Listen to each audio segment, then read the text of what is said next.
اعوذ باللہ من الشیطان الرجیم بسم اللہ الرحمن الرحیم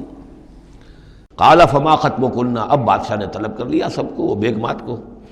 اذ راوتن ما خطبکن اذ راوتن یوسف عن نفسہ، کیا معاملہ تھا تم لوگوں کا، کیا حقیقت تھی اس کی جبکہ تم نے یوسف کو چاہا، تم سب نے چاہا کہ اسے تم پھسلا دو اور اسے تم گناہ پر آمادہ کرو۔ قلنا حاشا للہ ما علمنا علیہ من سوء، ان سب نے کہا کہ اللہ گواہ ہے ہم میں اس کے بارے میں ہمارے علم میں کوئی برائی نہیں ہے، اس کے نیت میں کوئی برائی، اس کی طرف سے کوئی اقدام، اس کی طرف سے کوئی غلط جو ہے کام قطعاً نہیں، جو بھی کچھ تھی غلطی وہ ہماری تھی۔ قالت امرأۃ العزیز، اب وہ اس امرأۃ العزیز نے بھی، جس کا نام زلیخا مشہور ہے، اس نے بھی کہا الآن حسس الحق، اب تو حق واضح ہو گیا، وہ جو بھی کچھ تھا اس کا پردہ چاک ہو گیا۔ انا راوتہ عن نفسہ، میں نے ہی اصل میں اس کو پھسلانا چاہا تھا، میں نے ہی اسے گناہ پر آمادہ کرنا چاہا تھا، وانہ لمن الصادقین، اور وہ بالکل سچا ہے، اس نے کوئی غلط بیانی نہیں کی ہے۔ ذالک لیعلم، یہ جملہ جو ہے اس کے بارے میں بہت سے اقوال ہیں کہ یہ کس کا قول ہے۔ ایک قول یہ ہے کہ یہ زلیخا ہی کا کلام بھی چل رہا ہے، یہ اس لیے کہ وہ اس کو معلوم ہو جائے، یعنی حضرت یوسف علیہ السلام کو، انی لم اخنہ بالغیب، کیونکہ حضرت یوسف اس وقت وہاں موجود نہیں تھے، ان کی غیر موجودگی میں اس نے اپنے گناہ کا اقرار کیا ہے کہ میں نے اس کے ساتھ خیانت نہیں کی ہے۔ اب بھی ہو سکتا تھا کہ وہ پھر کوئی بکواس کرتی اور غلط بات کہتی، لیکن نہیں، لم اخنہ بالغیب، تاکہ یوسف کے علم میں یہ بات آ جائے کہ میں نے یہاں اس کی غیر موجودگی میں کوئی خیانت نہیں کی ہے۔ وَأَنَّ اللَّهَ لَا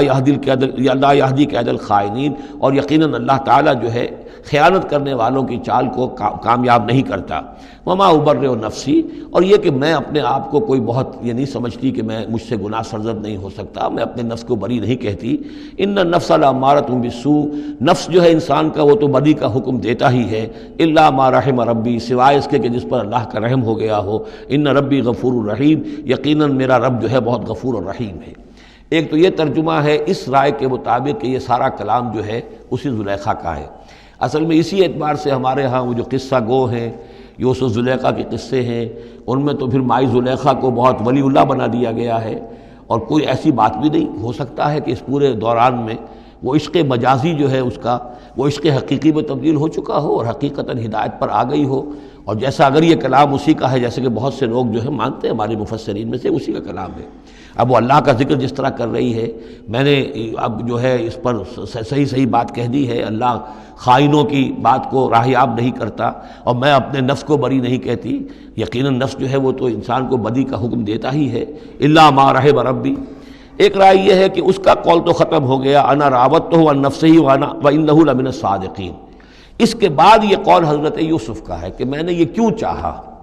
میں نے یہ چاہا کہ میری صفائی ہو جائے اور یہ سارا معاملہ کھل جائے۔ میں یہ نہیں چاہتا تھا کسی اور کی بے عزتی ہو، کسی اور کی عزت کے پردے چاک ہوں، لیکن یہ ضرور میں چاہتا تھا کہ وہ عزیز مصر یہ جان لیتا کہ میں نے کوئی خیانت نہیں کی ہے اس کے معاملے کے اندر، اور اس کے گھر میں اور اس کی عزت پر یا کسی اور کی عزت پر میں نے کبھی کوئی بری نگاہ نہیں ڈالی ہے، اور اللہ تعالیٰ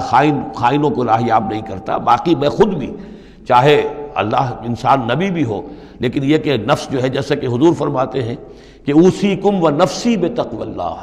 میں تم لوگوں کو بھی حکم دیتا ہوں کہ اللہ کا تقوی اختیار کرو، اپنے نفس کو بھی حکم دیتا ہوں۔ تو حضرت یوسف کا بھی یہ قول ہو سکتا ہے کہ میں بھی اپنے نفس کو بری نہیں سمجھتا، میں یہ نہیں سمجھتا، ہو سکتا ہے اللہ تعالیٰ کی طرف سے خصوصی حفاظت میری نہ ہوتی تو میں کسی غلط حرکت میں مبتلا ہو ہی جاتا۔ وما ابرئ نفسی ان النفس لامارۃ بالسوء، نفس تو یقیناً حکم دینے والا ہے بدی کا، الا ما رحم ربی، سوائے اس کے جو اللہ فیصلہ کر دے اور رحم فرمائے۔ ان ربی غفور الرحیم۔ وقال الملک اتونی بہ، اب بادشاہ نے فیصلہ کن انداز میں کہا ٹھیک ہے اس کو لے آؤ میرے پاس، استخلصہ لنفسی، اسے تو میں اپنا خاص مصاحب بنا لوں گا۔ بادشاہوں کے مصاحبین خصوصی ہوتے تھے جو بہت وقت ان کے ساتھ گزارتے تھے، ان کے ساتھ ہی قریب رہتے ہوں۔ فلما کلمہ، تو اب جب حضرت یوسف آ گئے دربار میں اور بادشاہ نے بات کی ان سے، قال انک اليوم لدینا مکین امین، تو بادشاہ نے کہا کہ آج کے دن سے آپ ہمارے پاس جو ہوں گے بڑی عزت والے اور معتبر انسان ہوں گے، اب آپ کی حیثیت جو ہے بہت اونچی ہوگی اس معاشرے کے اندر، ہمارے بڑے درباریوں میں آپ کا شمار ہوگا۔ قال اجعلنی علی خزائن الارض، ادھر حضرت یوسف کو یہ خیال تھا کہ بہت بڑی جو ہے مصیبت اس قوم کے اوپر آنے والی ہے، تو اس کے لیے انہوں نے فوری طور پر جو مطالبہ کیا وہ یہ تھا کہ مجھے زمین کے خزانوں پر مقرر کر دو، یعنی یہ کہ زراعت کا وزیر بنا دو، یا چیف سیکرٹری بنا دو یا وزیر خزانہ بنا دو کہ معیشت پوری میرے کنٹرول میں ہو، اس لیے کہ اس ملک کے اوپر جو آنے والے ہیں حالات وہ بہت ہی نازک ہیں، اور اگر اس کے لیے صحیح بندوبست نہ کیا گیا تو نہ صرف اس ملک کے لیے بلکہ آس پاس کے علاقے کے لیے بھی بہت خوفناک صورت پیدا ہو جائے گی۔ اس لیے کہ اصل میں یہ مصر ہی تھا کہ جو گرینری تھا اس پورے علاقے کے لیے، باقی آپ کو معلوم ہے اس کے بائیں طرف جو ہے مغرب میں بھی صحرا ہے، دائیں طرف بھی صحرا ہے، صحرا سینا ہے، تو یہ تو یہی علاقہ تھا کہ جس سے اناج وغیرہ پیدا ہوتا تھا، تو پورے علاقے کے لیے کفالت جو تھی اس کی زراعت جو ہے وہ یہیں سے ہوتی تھی۔ تو اس پورے علاقے پر بہت زبردست قحط آیا ہے، بہت زبردست قحط آیا ہے بعد میں۔ تو انہوں نے فرمایا کہ مجھے ان زمانوں کے ان سارے زمین کے جو خزانے ہیں اس پر مختار بنا دو۔ انی حفیظ علیم، میں حفیظ بھی ہوں، حفاظت کرنے والا ہوں، علیم بھی ہوں، جاننے والا ہوں، ماہر ہوں، میں یہ سارا بندوبست ٹھیک کروں گا۔ وَكَذَلِكَ مَكَّنَّا لِيُوسُفَ فِي الْأَرْضِ، اس طرح ہم نے یوسف کو تمکن عطا کیا زمین میں۔ يَتَبَوَّأُ مِنْهَا حَيْثُ يَشَاءُ، اب تو وہ جہاں چاہے وہاں ٹھکانہ بنا لے۔ اب مصر کی حکومت جو ہے پہلے تو اللہ تعالیٰ نے وہاں سے لا کر بدوی زندگی سے لا کر متمدن زندگی کے عین گڑھ میں مجدھار میں پہنچا دیا، عزیز مصر کے گھر میں پہنچا دیا۔ اب اس سے اگلا رتبہ جو ہوا ہے وہ تو یہ ہے کہ بہت ہی اونچا مقام اور مرتبہ ہو گیا، اب خود وہ عزیز بن گئے ہیں، بہت بڑے ان کے پاس کے بڑے اختیارات ہوں۔ وَكَذَلِكَ مَكَّنَّا لِيُوسُفَ فِي الْأَرْضِ يَتَبَوَّأُ مِنْهَا حَيْثُ يَشَاءُ، وہ جہاں چاہے جگہ پکڑے۔ نصیب برحمتنا من نشاء، ہم اپنی رحمت دیتے ہیں جس کو چاہتے ہیں، ولا نضيع اجر المحسنین، اور نیکوکاروں کا اجر ہم ضائع نہیں کرتے۔ والاجر الآخرۃ خیر للذین آمنوا، باقی یہ کہ اصل میں جو آخرت کا اجر ہے وہ تو بہت ہی بہتر ہے ان کے حق میں جو ایمان لائیں اور جو تقویٰ کی روش اختیار کیے رہے ہوں۔ وَكَانُوا يَتَّقُونَ۔ وَجَاءَ إِخْوَةُ یوسف، اب پھر دیکھیے کئی سال کی بات ہے، اب 7 سال گزر گئے جس میں کہ اچھی فصل ہوئی، حضرت یوسف نے بندوبست کیا، سٹوریج کیا، بہت بڑا جو ہے انہوں نے سٹور کر لیا گندم کا یا جو بھی اس وقت کا اناج تھا۔ اب وہ دوسرے 7 سال شروع ہو چکے ہیں، قحط پڑا ہوا ہے، اب دور دراز سے لوگ آتے ہیں مصر میں غلہ لینے کے لیے۔ یہاں راشن مقرر کر دیا گیا ہے، ہر خاندان کو ایک اونٹ کے اوپر جتنا سامان آ سکتا ہے، جتنا آ سکتا ہے ایک بورا جو اونٹ کی پیٹھ پر لگ سکتا ہو، 1 سال کے لیے وہ راشن ہے اس کا۔ تو لوگ آتے تھے باہر سے بھی، جو بھی قیمت دے سکتے تھے، جو کچھ ان کے پاس ہوتا تھا وہ دیتے تھے اور یہاں سے وہ راشن لے کر جاتے تھے۔ یہ نظام جو ہے وہاں چل پڑا ہے۔ اب گویا کہ یوں سمجھیے کہ لگ بھگ 10 سال کا فصل ہے ان دونوں رکوعوں کے مضمون کے درمیان۔ وجاء اخوۃ یوسف، اب یہ مشرقی کی طرف سے اب یہ یوسف، حضرت یوسف کے جو بھائی ہیں وہ بھی آئے ہیں، اور ان میں سے 10 آئے ہیں، 11واں نہیں آیا۔ 11واں جو چھوٹا تھا، اب حضرت یوسف کا جو حقیقی بھائی تھا اسے حضرت یعقوب اپنے سینے سے لگائے ہوئے ہیں، اور اس کے مارے میں قتل کسی طرح کا بھی وہ رسک لینے کو تیار نہیں ہے، کہیں جانے نہیں دیتے، ہر وقت اسے اپنے پاس رکھا ہوا ہے۔ وجاء اخوۃ یوسف فدخلوا علیہ، آئے بھائی حضرت یوسف کے اور داخل ہوئے ان کے ہاں، پیش ہوئے۔ فعرفہم، اس نے تو پہچان لیا ان کو، وہم لہ منکرون، لیکن وہ اسے نہیں پہچان پائے۔ کیا اندازہ ہو سکتا تھا کہ یوسف ہے، عزیز مصر بنا بیٹھا ہے یہاں، جس کے دربار میں ہماری اب یہاں پیشی ہو رہی ہے۔ ولما جہزہم بجہازہم، پھر جب ان کا سامان ان کے حوالے انہوں نے کر دیا، تیار کر دیا ان کا اسباب، قال ائتونی بأخ لکم،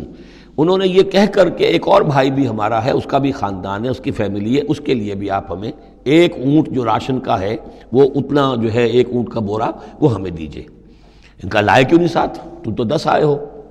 وہ 11واں کہاں ہے؟ اچھا اگر ہے تمہارا 11واں بھائی، ایک علیحدہ فیملی ہے، تو ایک اور اونٹ، ایک اور راشن جو ہے ایک اور فیملی کا میں تمہیں دے دیتا ہوں، لیکن اب جب آؤ تو اس کو ساتھ لے کے آنا۔ قال ائتونی بأخ لکم من ابیکم، اب جب آؤ گے تو اپنے بھائی کو جو تمہارے والد سے تمہارا بھائی ہے، ماں سے نہیں ہے، تمہارا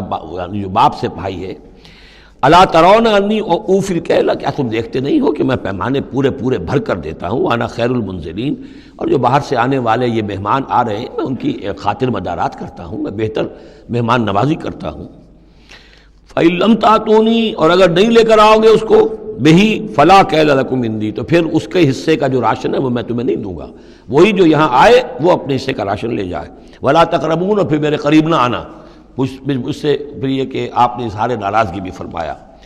قالوا سنراود عنہ اباہ، انہوں نے کہا کہ کوشش تو ہم کریں گے ابا جان کو کسی طریقے سے پھسلانے کی، وإنا لفاعلون، کچھ کر ہی گزریں گے انشاءاللہ، لے آئیں گے۔ وقال لفتیانہ، اور حضرت یوسف نے اپنے جو نوجوان کام کرنے والے تھے، چھوکرے جن کو کہا گیا، ان سے کہہ دیا اجعلوا بضاعتهم فی رحالہم، یہ جو پونجی لے کر آئے تھے، ظاہر بات ہے کہ دیہات سے آئے، کیا لے کر آئے ہوں گے؟ کچھ اون لے آئے ہوں گے، بھیڑیں بکریاں جو پالی ہوئی ہیں تو اس کی کچھ اون لے آئے، یا کوئی اس طرح کی چیزیں جو دیہات سے لا کر اور یہ شہر میں اب اس کو پیش کر رہے ہیں تاکہ اس کے عوض انہیں غلہ دیا جائے۔ تو فرمایا اجعلوا بضاعتهم فی رحالہم، یہ ان کے اسباب میں ان کا جو سارا سامان ہے جو یہ لے کر آئے تھے، یہ پونجی، یہ بھی واپس کر دو، اسی میں رکھ دو۔ جب اس میں گیہوں بھرو گے ان کے کجاووں کے اندر وہ سامان بھی رکھ دینا، لعلہم یعرفونہا، تاکہ وہ پہچانیں اس کو اور میرے اس احسان کو سمجھیں جا کر، اذا انقلبوا الی اہلہم، جب کہ وہ اپنے اہل و عیال میں واپس پہنچیں گے، لعلہم یرجعون، تو شاید کہ پھر وہ میرے اس احسان کو بھی مانتے ہوئے پھر وہ دوبارہ آئیں۔ صدق اللہ العظیم۔